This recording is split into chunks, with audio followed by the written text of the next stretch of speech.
اینا چخیلی گفتم قصد نزدیکی مسجد جین. اینا ببینه که تمام مسلمان ها در اینجا سرجمند اینا. جینا ایمان میبرند این از طرف دست راست ما انشالله اینا شده است. اینا میا اینا چیش ها نقلش شنیدید ای رو بالا. السلام علیکم و رحمت الله و برکاته. برادرای عزیز، امروز ما مقصد همچون تماشا مسجد جین‌ها، جین‌هایی که مسلمان شدگان با دعوت پیغمبرمون محمد صلی الله علیه و سلم همونجا رو میریم بنوار میگیریم. چون این نکا در همون جایی که درخت گویی دادگی بوده خیلی کسانی که میدونن خوندگان میدونن ما از همونجا داریم ما میریم مسجد جین‌ها.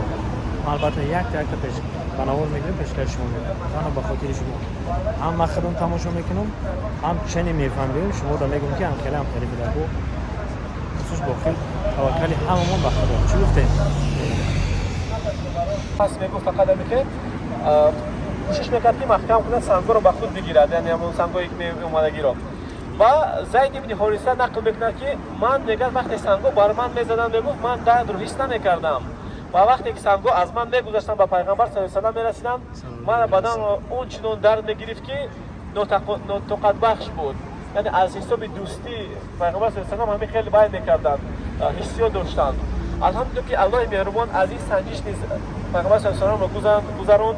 سنجش بالای سنجش بالای سنجش چقدر که ما کم ترک سنجش بزنیم غمگین بشیم کم ترک غضبناک بشیم ما باید وقتی که الله مهربان ما سنجش میکند یک نمونه درس عبرت برای ماست که ما از نقل کرده استودیم ما باید حیات پیغمبر صلی الله علیه و در حیات خود کم کم به یاد بیاریم که سنجش ما کوچک هستند به حد کوچک هستند یگون قدر یگون ندارند یگون خاص ندارند از این سنجشی که پیغمبر صلی الله علیه و سلم اولیای الله گذاشتند.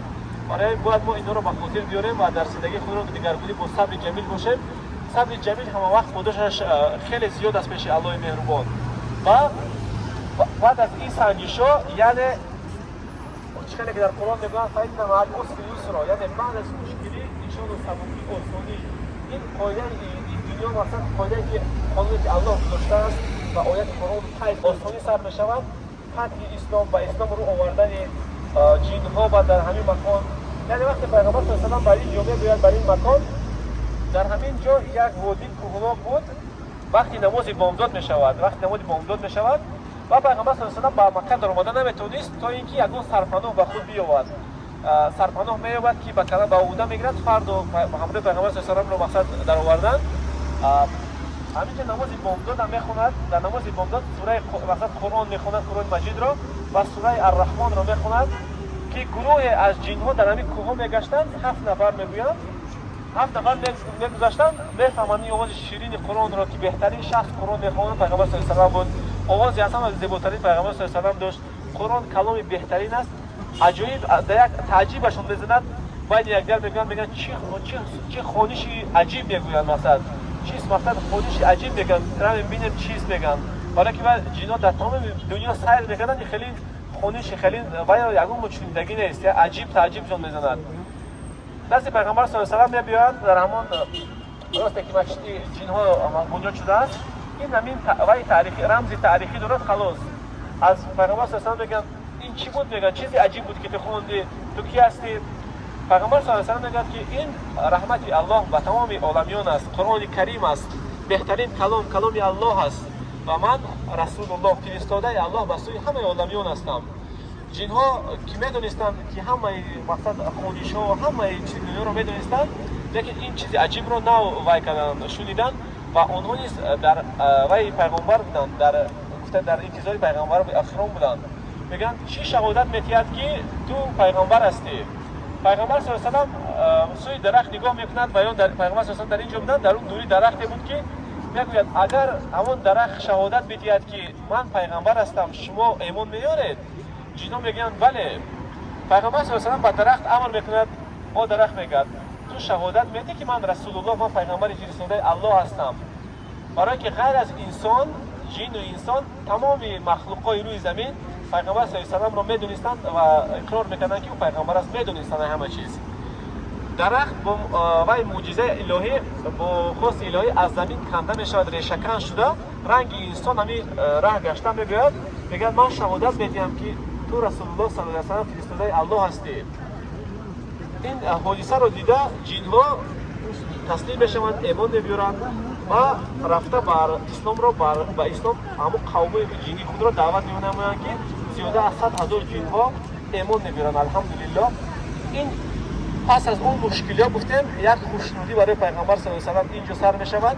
پیش از این هم یک حادثه که هست که ما وقتی یک شهر طائف می‌رویم اون رو نیز نکنیم با شما.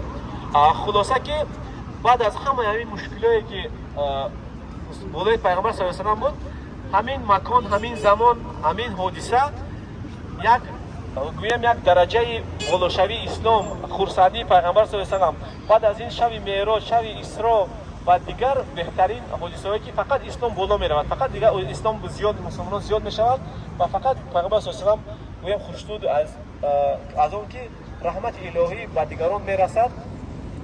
از این سو خوشنودی پیغمبر صلی الله علیه و سلم گویم غلبه اسلام سر می‌شود. من چقدر گفتم راست نزدیکی مسجد جین ها یا جین میخواد که مسلمان شده گم اینا میره اینا ببینه که تمام مسلمان ها در اینجا سرجمند چین هستن یا نومالان.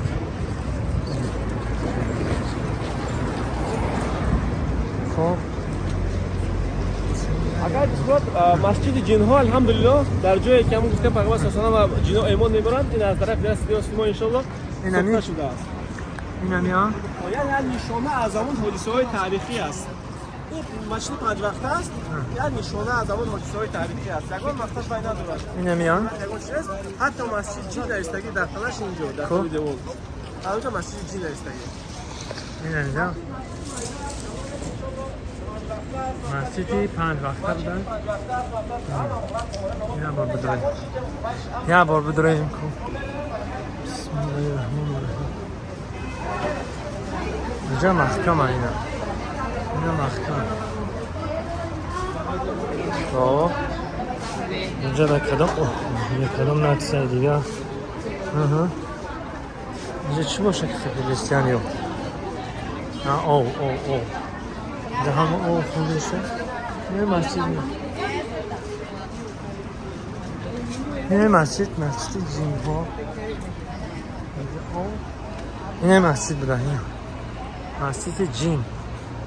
اینا برادرها این مسجد اینه چیش هر نقلشا شنیدید ایران بالا. اینا برادر این مسجد این بوده.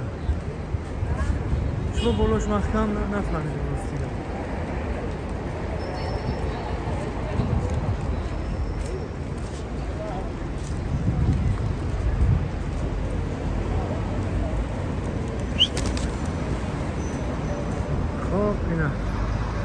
اینا مسجد جین بوده.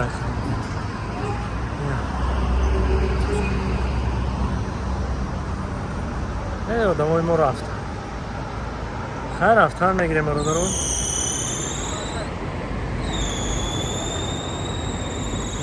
نزدیکی خونه خدا داریم.